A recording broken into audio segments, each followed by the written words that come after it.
story appears ordinary until you see the core side of it. And what you're looking for is the story behind the news. We bring it to you from Lagos, the commercial capital of Nigeria. Giving you all sides and political stories round the clock. Every detail from the start line to the final whistle.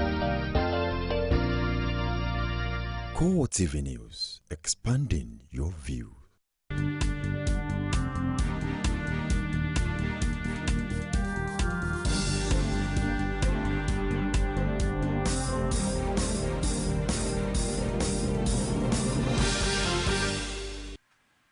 Hello and welcome to CoreTV Primetime News. I am Frank Omalape. In our major story, Sultan of Sokoto, Saad Abubakar, tells federal government to wake up to its responsibilities as it mourns the brutal killing of the Emir of Goza by Boko Haram. Also in this program, Equatorial Guinea and Sao Tome and Principe pledged support to help Nigeria in waging war against the Boko Haram insurgency. Leading opposition party APC vows to wrest power from the ruling PDP at the center come 2015. Outside Nigeria, the Organization for Security and Cooperation in Europe says 2 monitoring teams detained in eastern Ukraine by separatist gunmen, despite reports of their release, are yet to be seen. Thank you for joining us again. We begin on this note with the reports just reaching us. Says a bomb explosion in Mobi at Adamawa State has resulted in the death of at least 14 people, leaving 12 others injured. We will bring details as they unfold in our subsequent bulletins. The Jamaatul Nasrul Islam, under the leadership of the Sultan of Sokoto, Abubakar, has directed Nigerian Muslims to pray for the restoration of peace and security, not only in the troubled northeastern state, but the entire country. The Secretary General Khalid Aliyu signed a statement on behalf of the Southern in Kaduna, condemned what it described as ungodly acts of terror being unleashed on the Muslim. The Sultan, in a statement where he condemned the attack on 3 emirs by gunmen suspected to be Boko Haram, in which the Emir Goza was killed, also asked the federal government to wake up to its responsibilities of protecting the lives of Nigerians. The All Progressives Congress has condemned the killing of the Emir of Goza, Idrissa Timta, by suspected Boko Haram gunmen. The party says the development confirms the terror group as the enemy of the whole of Nigeria rather than a group sector by some imaginary opposition political party or elite to bring down the Jonathan administration. In a statement issued in Lagos by its interim National Publicity Secretary, Lai Mohammed, the party says the atrocious killing of the Emir is the clearest indication yet that the Jonathan administration has misdiagnosed the Boko Haram menace from the onset. It recalls that when the indiscriminate activities of Boko Haram are placed side by side with others' facts, one will realize how peaceful and diversionary it is for anyone to portray this as an attempt to make Nigeria ungovernable under Jonathan. The party says the insurgency has first started because the government started off by not seeing it for what it is, thus losing valuable time to combat it. It added when it started dawning on the government that the nation faces a serious problem, it responded by seeking to make political gains out of it. APC restated its demand for a national security conference as different from a gathering of all political parties to help forge a common front against Boko Haram. Equatorial Guinea and Sao Tome and Principe have pledged their support to help Nigeria in waging war against the Boko Haram insurgency. Ambassadors of the 2 countries to Nigeria, Job Bengono and Antonio Carrier, said this when they had separate audience with the Senate President David Mark in Abuja. The envoys declared that their countries were worried about the developments in Nigeria and were prepared to unleash its battle against terrorism. On his part, the Equatorial Guinean voice says his country sympathizes with Nigeria on the unabating terrorism which had been claiming lives and property. He assured Mark that these people were ready to collaborate with Nigeria to defeat the terrorists. The South Sudanese envoy to Nigeria says he brought the solidarity of his country to support Nigeria in the battle against terrorism, just as he pleaded with abductors of Chibok schoolgirls to release them. Mark commended his visitors for demonstrating solidarity with the government and people of Nigeria.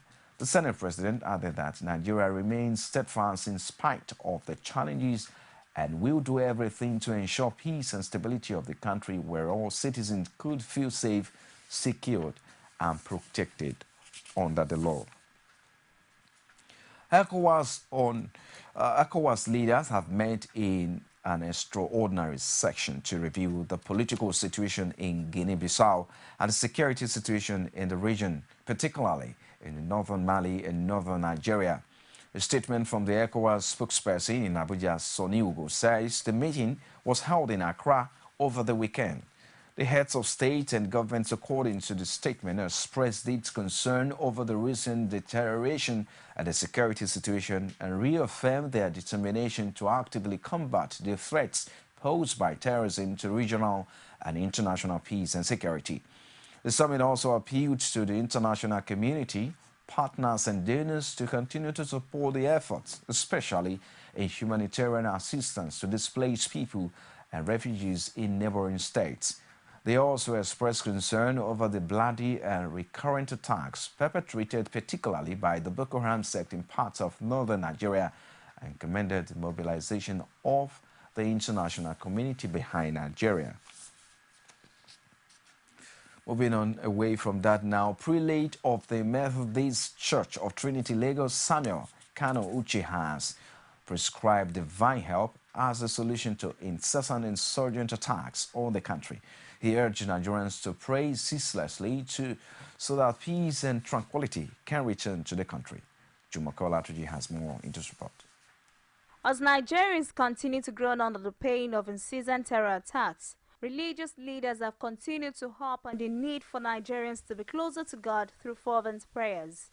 The prelate of Methodist Church of Trinity, Lagos, Samuel Kano Uche, admonishes that the government should be God-fearing and all citizens in the country should embrace godliness.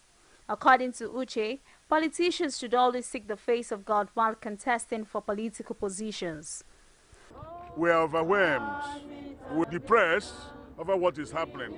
We need God. Only God can intervene and save us now. It's not about religion. It's not about politics now. It is above politics and religion.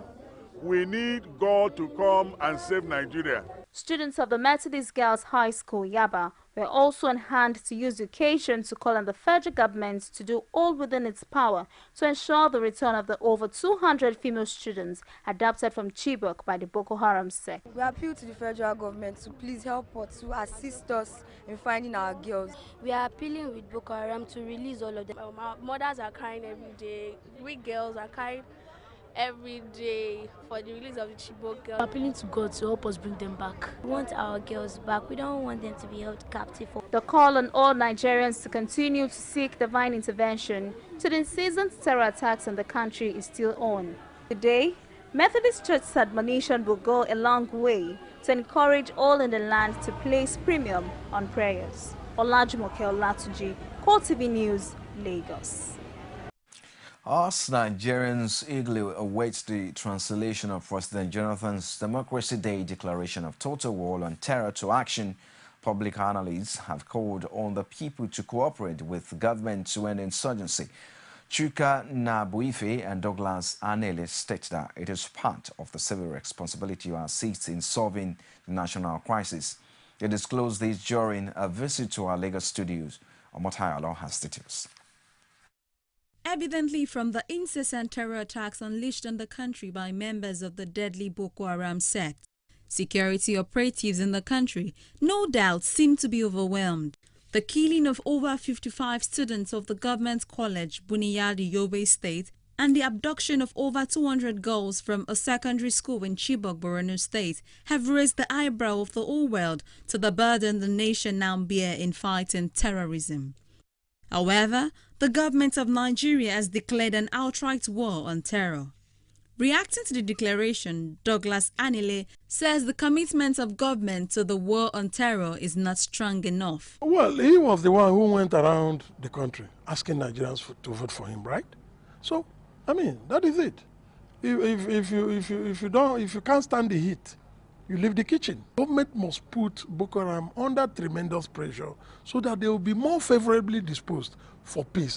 Criticizing the actions trailing incessant terror attacks, Chukan Nabuife accused Nigerians of lack of patience in seeing an end to insurgency. All manner of people have descended on us, looking for all manner. The activist is looking for money to organize one protest.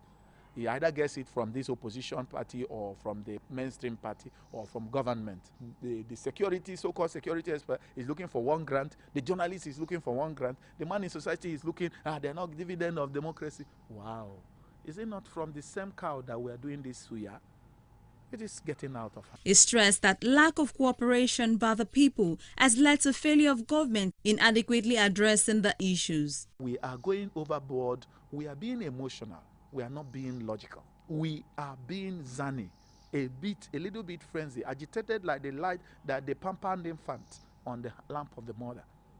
On the way forward, both analysts charge Nigerians on the road to play for peace to reign. People should also cooperate with government. The government cannot do it alone. These Boko Haram people, they are human beings. They are not invisible. They eat, they drink, they perform the normal functions of a normal human being. People see them. They are not ghosts. So people should be willing to volunteer information to government that can help to arrest this situation. It is a lose-lose game. You understand? If we continue to condemn the security operators, because they are our bastions, the fence to our exercising of our even freedom. The end to insurgency many believe is close at hand. However, all hands must be on the plow to ensure proper synergy between the people and the government. Omotayo Alo, CoreTV News, Lagos. 1 year after the federal government declared a state of emergency in the 3 northeastern states of Adamawa, Borno and Yobe, the continued spate of attacks has necessitated another extension. This is coming against the backdrop of an international intervention over the abduction of more than 200 schoolgirls in Chibok, Borno State. This report takes a look at the emergency rule in the 3 northeastern states 1 year after. The state of emergency was first declared in May 2013 after attacks by Boko Haram reportedly claimed over 2,000 lives in gun and bomb attacks across northern Nigeria. The emergency rule was extended in November 8 of the same year when attacks by insurgents continued.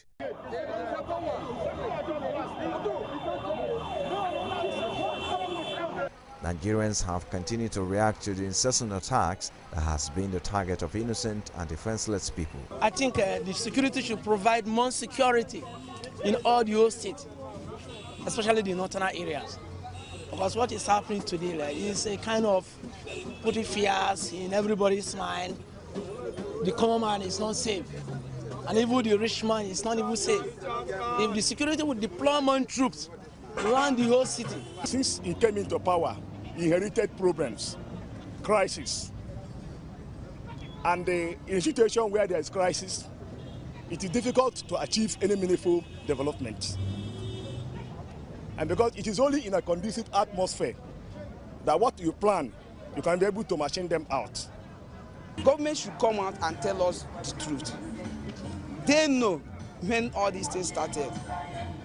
When it started in a smaller way, they know how to stop it, but they did not do anything about it because it is not affecting them directly. It is only the masses that is affected. The Boko Haram insurgency climaxed with the abduction of over 200 schoolgirls from their dormitory in Chibok. The federal government sought for an extension of the emergency rule, which the 2 chambers of the National Assembly approved. As read out by the leader of the Senate and seconded by the minority leader. Say aye. Again, say nay. The ayes have it. But some interest groups, including Arewa Consultative Forum and the Pan-Northern Socio-Political Organization, kicked against the extension, saying it was absolutely unnecessary to extend the emergency rule since it didn't solve the problem of insurgency. You're watching the CoreTV Primetime News. We're not done yet. Still to come, Nigeria's leading opposition party, APC, says it will chase President Goodluck Jonathan out of Aso Rock in 2015. Find out how the party intends to achieve this right after this time out.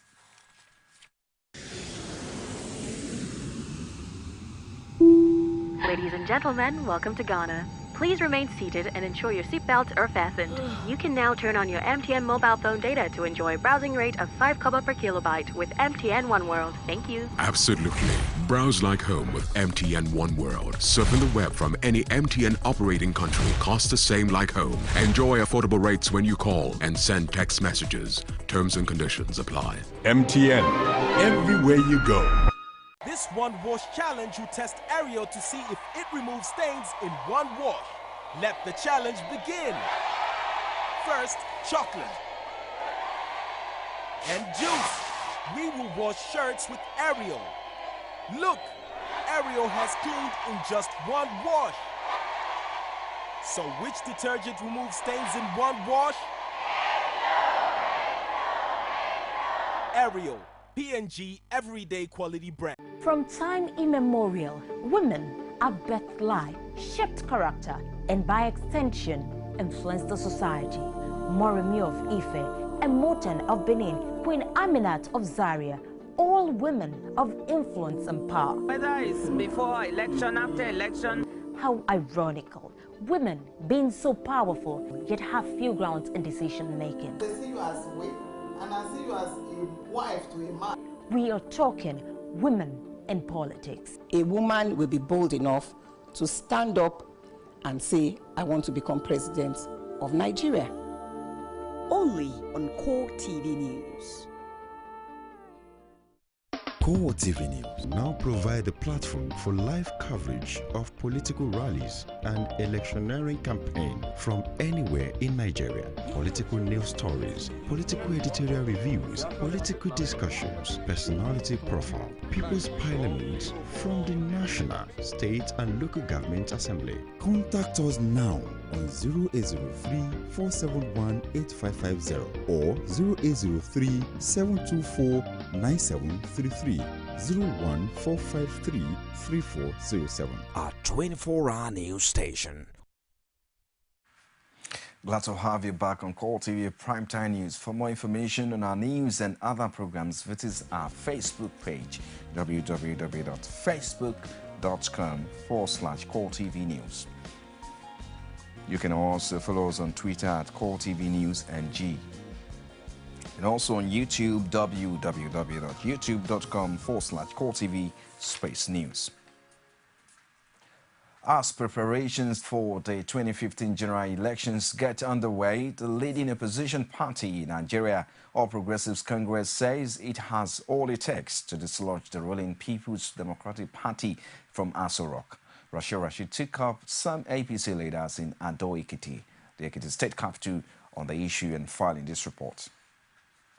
The strong determination of the major opposition party in Nigeria, the All Progressives Congress, to put an end to the 15-year run of government at the center by People's Democratic Party come 2015 is now gathering momentum.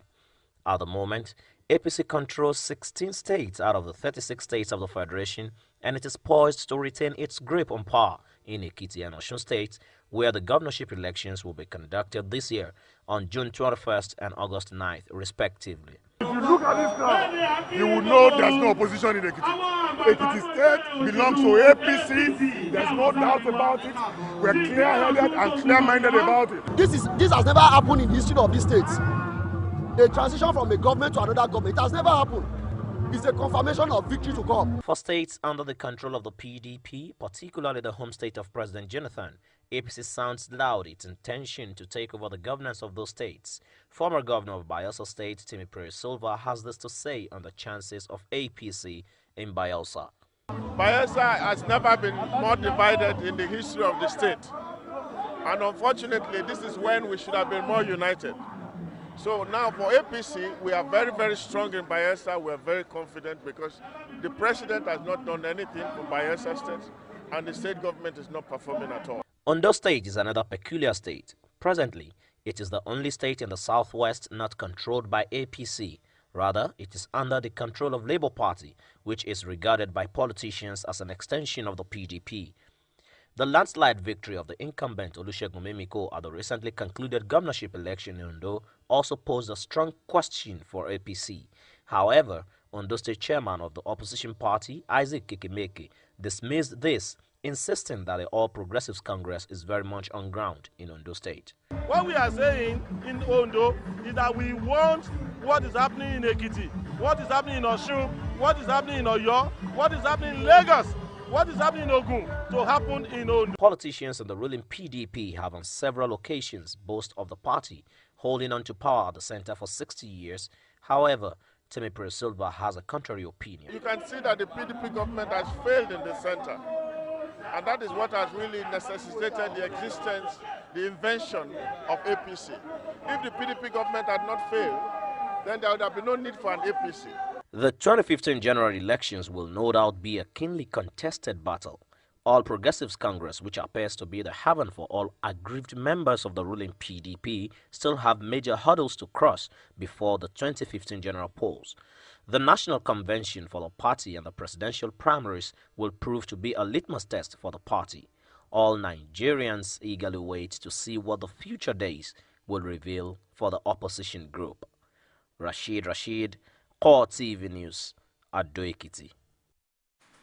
The leadership of the People's Democratic Party has declared Nigerian citizens as the true heroes of democracy. The ruling party commended them for their faith, resilience and untiring support for democracy since 1999, in spite of effort by few unpatriotic elements to destroy their sense of patriotism and truncate the process. PDP National Publicity Secretary Olisametu, in a statement, says the declaration was after a thorough appraisal of the contributions of the people towards the sustenance of democracy in the last 15 years. He says the real heroes of democracy are Nigerian citizens who daily make sacrifices for the sustenance of democratic rule in the last 15 years. Metu stated that with the support of Nigerians, government has not only sustained the unity and corporate existence of Nigeria as one indivisible nation where all are free, but also achieved an uninterrupted democratic rule by guaranteeing social justice and economic prosperity through strict adherence to the principles of equality and the rule of law.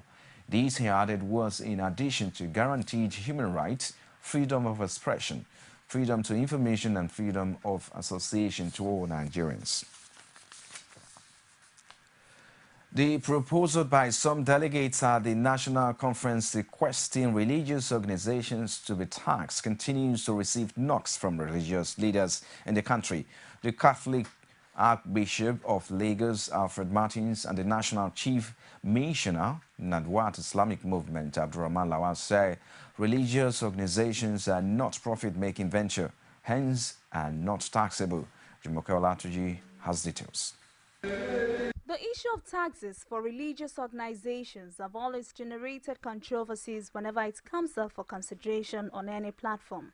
Over the years, religious leaders have argued the taxes are designed for profit-oriented businesses and individuals. Religious leaders argued that the monies coming to churches and mosques are from taxable income of individual members. Thus, demanding taxes from religious organizations will amount to double taxation.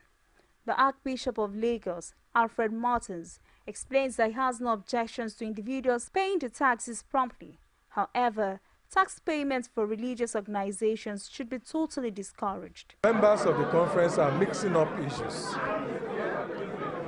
If they are talking about individuals who are employed by the church, whether as clergy or as laity, who are employed by the church and are paid salaries, those ones are entitled to pay tax. They have a duty to pay tax. But the church that is supported by people out of their own generosity, people who pay their taxes from their places of work, and then don't make donations to the church, if that is what they are asking the church to pay tax on, then something is very wrong there. Let them consult their constitution. Well, religious institutions, are they money making or welfare and service to the people? So if they are welfare and service to the people, what other tax are you expecting for? In fact, the people who don't pay taxes are the high ups in the country today. I make bold to say that. So they should stop chasing shadows. For the National Chief Missioner, Nadwat Islamic Movement, Abdurrahman Lawal, religious institutions are not money-making organizations.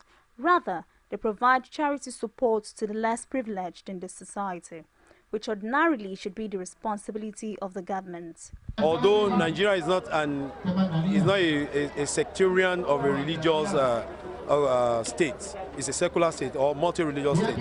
But having said that, we cannot take the fact away that in our national anthem and pledge, we try to solicit God's interference by saying, "Arise, O compatriots, O God of creation." And at the end of our national pledge, we said in there that, "So help me God." So by this, and taxing the religious body, religious organization, the mosque and the churches is the refuge for the poor and all and sundry. It's whatever that comes in. So how do you now measure it? The idea that religious organizations in the country should be taxed stems out the fact that many leaders of religious organizations live ostentatious lifestyles, flaunting their wealth around. However, some of them have put up the arguments that the governments in the country have no moral justification to demand taxes from religious bodies, since they have not justified the taxes they have collected over the years. Olajumoke Olatunji, CoreTV News, Lagos. Nigerians have been urged to be more safety conscious while giving attention to their health. This call was made by a group of health and safety experts in Lagos. Bid Okoro has details. Nigerians have been urged to place premium on their health needs and be safety conscious in their immediate environment. Many health hazards and loss of lives are related to neglect of health precautions and safety standards. For this health consultant, Nigerians need to do more to make sure their health needs are promptly attended to. Our safety consciousness is low. Go to the road. It's just everywhere. Safety conscious, everybody just wants to. We are too much in a hurry. We want to cut corners. We are not patient. We are not orderly. I think that's just the problem. Speaking in the same vein, Dapo Omolade highlighted the importance of health and safety education and the increasing awareness amongst Nigerians. 10 years ago, 5 years ago, if you put an advert in the paper for health and safety job or courses, nobody would turn up. But today, there's hardly no day you check through the paper, you don't see something on safety. So the awareness is growing, it's increasing. The Director General of the Lagos State Safety Commissions, Dominga Odebumi, revealed the state government's plan of raising more awareness for primary health and safety. We've done quite a number of events by addressing a lot of seminars, workshops, conferences, and these are all free ones, to be able to gather as many people as possible on when we gather at event places or maybe at religious settings. We've also gone out to do a lot of huge sensitization, and this was done across the entire state. As more awareness are created around the importance of general health and safety, there are hopes that it will increase the development and empowerment of Nigerians in the field of occupational health, safety and environment. Bid Okoro, CoreTV News, Lagos. This is CoreTV Primetime News. After the break, find out how Roger Federer was sent packing from the ongoing French Open and how Andre and the Murray survived scare to scale through to the last 16. Details of these and more when we return with stories outside Nigeria, sport after this break. Don't go away, please.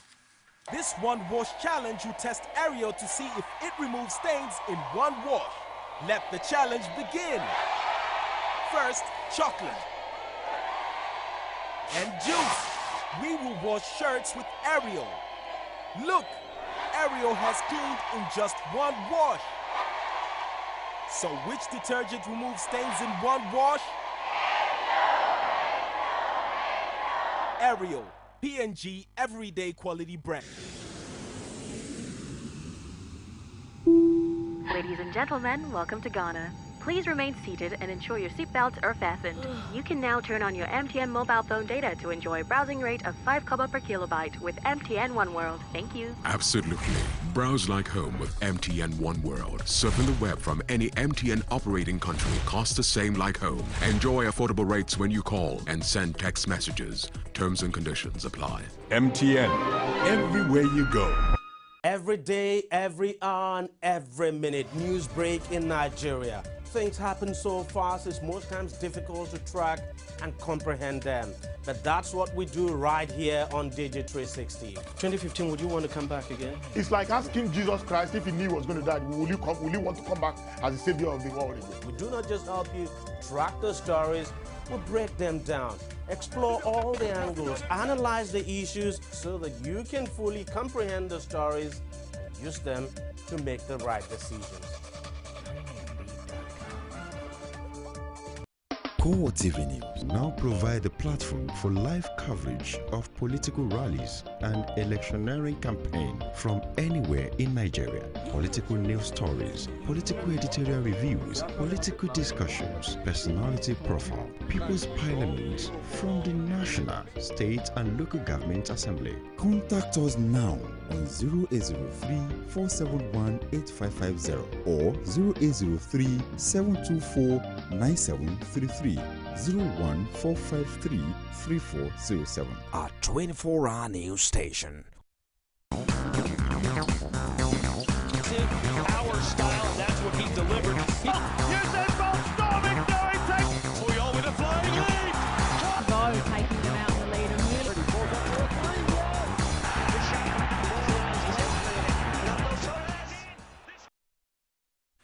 Glad to have you back. For more information on our news and other programs, visit us on our Facebook page, facebook.com/CoreTV News. You can also follow us on Twitter at CoreTV News NG. And on our YouTube, www.youtube.com/CoreTV News. And in sport now, Ghanaian coach Kwesi Appiah has revealed his 23-man squad for the June World Cup in Brazil. Appiah's squad includes 16 World Cup debutants, with captain Asamoah Gyan and Sule Muntari appearing in their third consecutive finals, while Jonathan Mensah, Michael Essien, Kwado Asamoah, Andrew Ayew and Kevin Prince Boateng all prepared for their second outing at the tournament. The 53-year-old has dropped the injured Jerry Akaminko, Jeffrey Sklopp and David Arkham, as the remaining squad will be heading to Miami for the final phase of preparations as the Black Stars face-off with South Korea on June 9. The 23rd World Cup quarterfinalists have been paired in Group G with USA, Germany and Portugal. FIFA Vice President Jim Boyce has left the door open for the 2022 World Cup host to be switched if corruption by Qatar can be proven. The World Football Body is investigating allegations that former Asian Football Confederation Chief Mohammed bin Haman paid up to 3.7 million euros to football officials in order to gain support for Qatar's bid. Bin Haman was a former member of FIFA's Executive Committee until banned from all football activities for life in July 2013 amidst allegations of bribery. Qatar was awarded the tournament in December 2010, beating off competition from the United States, South Korea, Japan and Australia. However, the bid has since been shrouded in controversy with doubts over players' ability to play in the Qatari summer. It is expected to see the event move to the winter month between November and January, while the human rights record has also come under immense scrutiny. Several figures in world football's governing body, including President Sepp Blatter, have admitted fault in overlooking the climate in Qatar as a potential problem. Now in tennis, Roger Federer, a 17-time Grand Slam champion, has been knocked out of the ongoing French Open by Latvia's Ernest Kalbis. Federer led by a set and a break, but went down 6-7, 7-6, 6-2, 4-6, 6-3 to lose the game. Fourth round victory would have taken the 32-year-old Swiss into a record 42nd major quarterfinal. But Galbi seeded 18 goals on to face 6 seeds, Czech Thomas Berdych in the last 8. Meanwhile, Andy Murray had his nerve to win 12-10 in the 5th set shootout against Germany's Philipp Koch-Preber at the French Open. But the third round match resumed at 7-7 in the final set after bad light had halted play. But Murray saved a break point before converting his second match point to win 3-6, 6-3, 6-3, 4-6 at 12-10. He next meet Fernando Verdasco for a place in the quarterfinals. A Spanish 24th seed Verdasco had earlier completed a 6-3, 6-2, 6-3 win over Richard Gasquet. And now outside Nigeria now, the Organization for Security and Cooperation in Europe says it still had no news from 2 teens detained in eastern Ukraine by separatist government despite reports of their release. The Vienna-based security body says both a 4-member international team nabbed in the Donetsk region and another 4 European monitors and their local translator abducted in neighboring Lugansk remain out of contact. Various rebel leaders had in recent days revealed that the 2 OSCE groups had been freed.